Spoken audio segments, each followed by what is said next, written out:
Project Xanadu on its mountaintop and under various difficult circumstances has been endeavoring to get something going that's entirely different from the prevailing paradigm. But if you fight the existing paradigm, it's tough.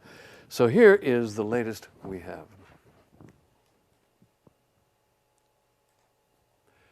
Here we are in Xanadu space. This is a three-dimensional setup, and we see a document of 11 different pages. Now, I'm going to fly through it in 3D, and you can see the various different connections between the documents. There are only 27, I think, connections between these 11 pages, but you can see how complex they get because we are allowing overlap and interconnection of in any quantity, potentially hundreds or millions of links. How do we keep them sorted out? Aha! That is the nice touch here. In the front, we have two pages. The current page with the large type and its companion page with the smaller type.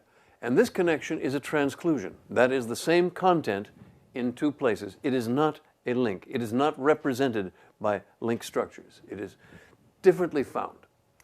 So here we have, in the beginning God created the heaven and earth, in a quotation, and here in the companion document is the origin in the King James Bible. Now I just made the companion document, the companion page, the current page.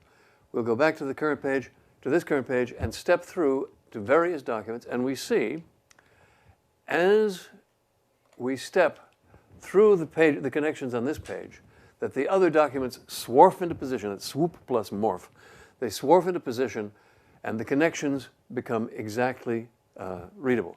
So one connection at a time, we can follow what the connections actually mean, even though we are in a huge conglomerate of many different connections.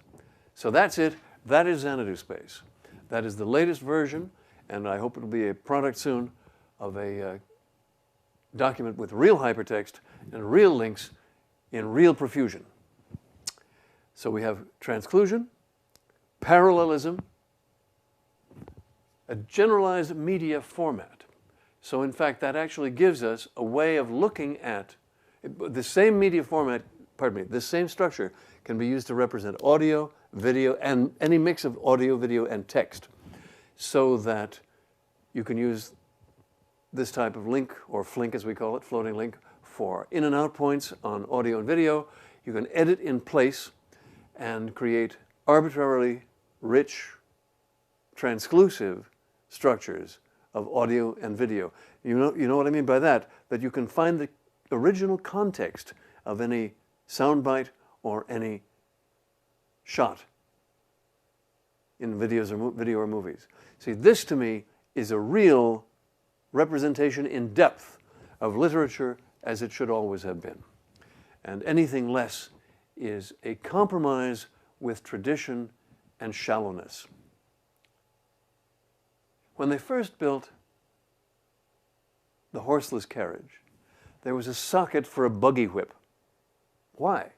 Because it made the driver feel better if he had a whip, even if there was no horse to whip it with. Similarly, to whip with it. Similarly, the techies have imitated the conventional media of the past.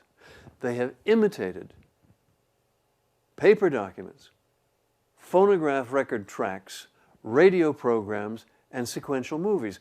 Why? When we could have movies that branch and branch and branch forever and keep track of them because they have xenological structure, and you can make marginal notes and make parallel structures of all of them with transclusion as an immediate option at all times.